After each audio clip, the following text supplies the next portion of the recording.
والسلام على عباده الذين اصطفى أما بعد قال الله تعالى في القرآن المجيد والفرقان الحميد فأعوذ بالله من الشيطان الرجيم بسم الله الرحمن الرحيم يوم لا ينفع مال وبنون إلا من أتى الله بقلب سليم صدق الله العظيم رب اشرح لي صدري ويسر لي أمري وحلل عقدة من لسانی یفقہوا قولی ربی یسر ولا تعسر وتمم بالخیر سبحانک لا علم لنا الا نوجوانان ایس آئی او جی آئی او کی بیٹیوں اور بہنوں اور خواتین، بڑی مسرت اور خوشی کی بات ہے آج آپ سب حضرات سے ملاقات کا ایک موقع مل رہا ہے۔ نہ صرف مجھے ملاقات کا بلکہ آپس میں ہم ایک دوسرے سے ملاقات کرتے ہیں۔ انسان ہمارے بزرگوں نے جو طے کیا وہ اسی لیے کہ ہم آپس میں جب ملتے ہیں تو بڑی خوشی ہوتی ہے، مسرت ہوتی ہے، ملتے جلتے ہیں، باتیں کرتے ہیں، ایکسچینج آف تھاٹس کرتے ہیں، اور کبھی کبھی اچھا کھانا بھی مل جاتا ہے، ورنہ جو ہے پاکٹ کا کھانا ملے گا وہ تو بہرحال ثانوی چیز ہے۔ اصل چیز ہے کہ ملاقات ہوتی ہے اور ایکسچینج آف تھاٹ ہوتا ہے، ایک نظریہ، ایک آئیڈیالوجی، ایک راستے کے راہی اور ایک منزل کے دیوانے جب کسی جگہ جمع ہوتے ہیں تو اس کا لطف کچھ اور ہوتا ہے۔ یہی ایک کیفیت میرے دل میں بھی اس وقت ہے، ہو سکتا ہے کہ اس کیفیت سے آپ بھی سرشار ہو رہے ہوں۔ موضوع ہے ہمارا تطہیر قلب اور اس کے چند عملی تدابیر۔ قلب کا موضوع نہایت اہم ہے۔ وجہ یہ ہے کہ انسان کی اصل پہچان قلب سے ہے۔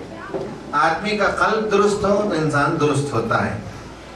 ہم بڑے عہدے کے آدمی ہو سکتے ہیں، بڑے منصب پر ہم فائز ہو سکتے ہیں، بہت بڑے انجینئر، ڈاکٹر، کنٹریکٹر اور لائر ہو سکتے ہیں اپنی جگہ پر، وغیرہ وغیرہ، سب کچھ ہماری حیثیت ہے، لیکن بنیادی طور پر اچھا انسان دنیا میں، معاشرے میں لوگ اسے پسند کرتے ہیں۔ آپ کی ڈگریاں، آپ کے پروفیشن، آپ کی دولت، آپ کا حسن، اس سے پذیرائی نہیں ہوتی، لوگ اس سے اٹریکٹ نہیں ہوتے۔ آپ بہت بڑے منصب کے، بہت بڑی دولت والے اور بڑے پڑھائی والے ہو سکتے ہیں، اصل چیز ہے انسان کی پہچان، انسان کا شرف، انسان کی خصوصیت، انسان کو جو چیز ممتاز کرتی ہے وہ کتنا اچھا دل کا آدمی ہے، مرد ہو کہ عورت ہو۔ اب چونکہ تقریر کے دوران زبان مرد استعمال جب ہم کرتے ہیں تو آدمی کہتے ہیں، اس کا یہ مطلب نہیں کہ خواتین اس سے مستثنا ہیں۔ اچھا آدمی سے مراد اچھی عورت بھی ہے، اچھا مرد بھی ہے۔ تو ہم کتنے اچھے ہیں، سوال قلب سے، قلب کی اصلاح، قلب کی تطہیر، قلب کو پاک کریں، قلب کو اچھا بنا لیں، تو اس کے بعد ہم بحیثیت شوہر بھی ایک اچھے شوہر ثابت ہوں گے، بحیثیت بیوی بھی ایک عورت اچھی عورت ثابت ہوگی، اس کا قلب اگر دھل جائے۔ بحیثیت استاد بھی وہ اچھا ہوگا، بحیثیت امیر مقامی بھی وہ اچھا ہوگا، بحیثیت کارکن بھی وہ اچھا ہوگا۔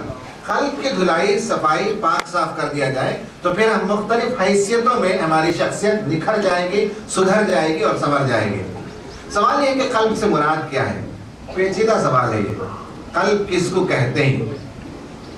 میں اس کو زیادہ پیچیدہ نہیں بنانا چاہتا، عام اجتماع ہے، اس لیے میں آپ سب کی اطلاع کے لیے کچھ باتیں عرض کرتا ہوں کہ قرآن نے قلب کے لیے 4 اصطلاحات استعمال کیے ہیں، چاروں کا ایک ہی مفہوم ہے، البتہ یہ ہے کہ اس کی جب کوئی خاص خصوصیت کا ذکر کرتا ہے تو قرآن دوسری اصطلاح کرتا ہے، استعمال کرتا ہے۔ ایک اور صفت کا جب اظہار کرنا ہے تو تیسری اصطلاح، ایک اور صفت کا اظہار کرنا ہے تو چوتھی اصطلاح استعمال کرتا ہے، لیکن ہے چاروں بالکلیہ ایک ہی ہے۔ نمبر 1 لفظ ہے روح، نمبر دوسرا لفظ قرآن استعمال کرتا ہے قلب، نمبر تیسرا لفظ استعمال کرتا ہے قرآن نفس، اور نمبر چوتھا لفظ استعمال کرتا ہے عقل۔ آپ عقل کہیں، قلب کہیں، روح کہیں، نفس کہیں، چاروں ایک ہی شے ہے۔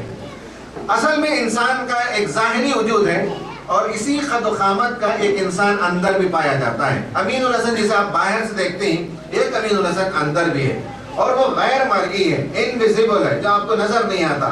اس کے بھی ہاتھ ہیں، اس کے بھی پیر ہیں، ہے نا، وہ بھی سوچتا ہے، بلکہ اصل میں یہ ہے کہ وہ اندر کا جب آدمی سوچتا ہے تو پھر جو دماغ کو استعمال کرتا ہے۔ اندر کا ہاتھ جب کسی چیز کو پکڑنے کو طے کرتا ہے تو یہ باہر کا ہاتھ پکڑنے کے لیے آمادہ ہوتا ہے۔ تو اندر ایک ذات موجود ہے، اندر ایک شخصیت موجود ہے، اندر ایک پرسنالٹی موجود ہے جو انویزیبل پرسنالٹی، غیر مرئی شخصیت ہے۔ اس شخصیت کے 4 نامے روح جب کہتے ہیں تو جب بھی قرآن اس انویزیبل پرسنالٹی کو، نظر نہیں آنے والی شخصیت کے لیے استعمال کرتا ہے تو روح کہتا ہے۔ روح کا جو لفظ ہے اس لفظ کے اندر خود جو ہے نظر نہیں آنا شامل ہے. ریحن ہوا، روحن ریحان ہوا، خوشبو، یہ چیزیں نظر نہیں آتی. پھول نظر آتا ہے لیکن پھول کی خوشبو کو کوئی آدمی دیکھتا نہیں. اسی طرح ہوا چلتی ہے، اس کی ٹھنڈک کو محسوس کر سکتا ہے لیکن ہوا کو دیکھتا نہیں. اسی لفظ سے بنا ہے روح بھی.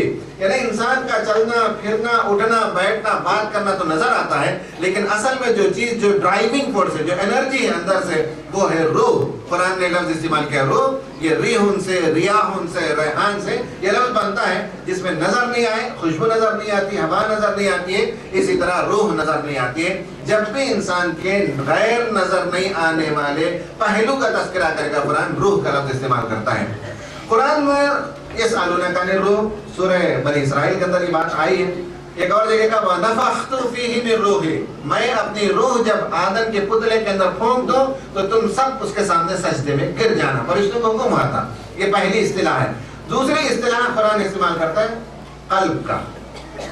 قلب بھی روح ہی ہے لیکن قلب جب استعمال کرتا ہے تو انسان جن صفات کا حامل ہے، اچھے صفات، برے صفات، کرم فرمائے، عزت، تکریم، سخاوت، یہ سب جب آدمی کرتا ہے تو یہ ڈائمنشن کا جب تذکرہ کرنا ہوتا ہے تو قرآن لفظ قلب استعمال کرتا ہے. روح ہی ہے لیکن عمل کے اعتبار سے اچھا عمل برا عمل جو کچھ آدمی کرتا ہے اس پہلو کے اظہار کے لیے قلب کا لفظ استعمال کرتا ہے. اور قرآن ایک نہیں کئی جگہ اس کا تذکرہ فرمایا. وَلَقَدْ ذَرَأْنَا لِجَهَنَّمَ كَثِيرًا مِنَ الْجِنِّ وَالْإِنسِ لَهُمْ قُلُوبٌ لَا يَفْقَهُونَ بِهَا. سوچنا، سمجھنا، ایکشن لینا. تو ایکشن کا جب پارٹ ہوتا ہے یا سوچنے سمجھنے اور فیصلہ لینے کا جو پہلو ہے تو سوچنے والا سمجھنے والا امین جو ہے اس ہم قلب کہیں گے. یہ دوسری اصطلاح ہے. قرآن تیسری اصطلاح کو استعمال کرتا ہے وہ نفس ہے، وہ ہے ایکشن. جب آدمی ایکشن میں آتا ہے، نفس امارہ برا کام کرتا ہے، نفس لوامہ اچھا کام کر کے آدمی کو اطمینان ہوتا ہے تو قرآن نفس کا لفظ استعمال کرتا ہے. یہ ایک اور لفظ استعمال کرتا ہے عقل. روح سوچتی بھی ہے، روح انالائز بھی کرتی ہے، روح چیزوں کو دیکھ کر اس کا تجزیہ بھی کرتی ہے تو اس کے لیے عقل کا لفظ استعمال کیا. ان فی خلق السماوات والارض واختلاف الليل، آگے کہا لآیات لأولی الالباب، عقل مندوں کے لیے اس میں بڑی نشانیاں ہیں. ان فی ذلک لآیات لقوم یعقلون، اس میں بڑی نشانیاں ہیں عقل والوں کے لیے. تو روح نظر نہ آئے تو لفظ روح ہے. روح جب سوچنے اور سمجھنے کا کام کرے تو قلب ہے. روح جب ایکشن میں آئے تو نفس ہے. روح جب انالائز کرے، چیزوں کو دیکھے اور اس کا تجزیہ کرے تو اس کے لیے ہم عقل کہتے ہیں. تو ایک ہی پہلو کے چار الفاظ قرآن نے بیان کیے. حالانکہ میرا موضوع ڈائریکٹ نہیں ہے لیکن جب تک اس چیز کو ہم بات نہ کریں گے تب تک آپ کو عملی تدابیر بیان کرنے کا فائدہ نہیں ہوگا. اس لیے میں نے روح اور عقل اور قلب اور نفس اس کی اصطلاح کو کچھ بیان کر دیا ہے. اس کے بعد ایک دوسرا پیچیدہ موضوع ہے، میں سمجھتا ہوں کہ وہ یہاں ضروری نہیں ہے. قرآن نے خلق کی کیفیتوں کے لیے کم از کم 20 کیفیتوں کا تذکرہ کیا ہے، کیفیتوں کا اظہار کرنے کے لیے. یعنی سلامتی والا خلق، آدمی پیدا ہونے سے لے کر مرتے دم تک دل کو صحیح سالم لے کر چلا جائے، حفاظت سے لے کر چلا جائے آخرت میں، یہ بہت ہی کم لوگوں کو نصیب ہوتا ہے. تمام کیا ہے، ہاتھ پیر سلامت نہیں رہتے، کسی کا ہاتھ ٹوٹ گیا، کسی کو پیر میں زخم لگ گیا، کسی کو فلاں جگہ زخم لگا، وہ زندگی بھر ہم اس زخم کو لے کر چلتے ہیں. پوچھتے بھی لوگ بڑے ہونے کب لگا تو معلوم ہے کہ چوتھی جماعت میں جب ہم فٹ بال کھیلتے تھے مار لگ گیا ہے نا. ہم اپنے جسم کو بچا نہیں پاتے. بلڈنگ بناتے شیشہ ٹوٹ گیا، کھڑکی کا پلہ گر گیا، بچا نہیں پاتے. 20 سال 25 سال میں ڈیٹیریوریشن ہوتا ہے، اس کے اندر زوال آتا ہے. قلب کو آدمی بچا لے جائے، گندگی نہ ہو، گناہ نہ ہو، اس کے اندر کفر نہ ہو، شرک نہ ہو، نفاق نہ ہو، محفوظ رکھ کر لے کر چلے جائے، یہ تو بہرحال انبیاء کا کام ہوتا ہے، بہت بڑے لوگوں کا کام ہوتا ہے قلب کو بچا کر لے جانا. اس کے لیے قرآن نے لفظ استعمال کیا الا من اتى الله بقلب سلیم. سلامتی والا قلب، محفوظ قلب، ڈیمیج ہوئے بغیر جو قلب کو لے کر چلا جاتا ہے وہ انبیاء ہوتے ہیں. قلب منیب کا لفظ استعمال کیا. یہ تو بہت بڑے لوگوں کے لیے. عام ہم جیسے لوگوں کے لیے سکینت والا قلب، قلب مطمئنہ، یہ سب الفاظ قرآن نے استعمال کیا. تسکین قلب، تطہیر قلب، اس میں نہیں جانا چاہتا اس لیے کہ طرح پیچیدہ موضوع ہے. اسی طرح برے لوگوں کے لیے جو قلب استعمال ہوتا ہے قرآن میں وہ رین قلب، قلب کا زنگ ہے. جب زنگ لگ جاتا ہے تو اسے دھونے کی ضرورت ہوتی ہے. اسی طرح قرآن نے استعمال کیا اور اصطلاحات حجاب والا قلب، غافل قلب، خفل والا قلب، اوندھا قلب، یہ سب الفاظ قرآن نے استعمال کیے ہیں. اندھا پن ہے قلب کا، قلب بھی اندھا ہوتا ہے، سوچتا نہیں ہے قلب. اسی طرح ختم قلب، اللہ تعالیٰ مہر لگا دیتا ہے، سیل لگا دیتا ہے بعض دلوں پر، اب وہ دل سدھرنے والے نہیں، وہ قلب بدلنے والے نہیں ہوتے. اسی طرح قرآن استعمال کرے طبع قلب،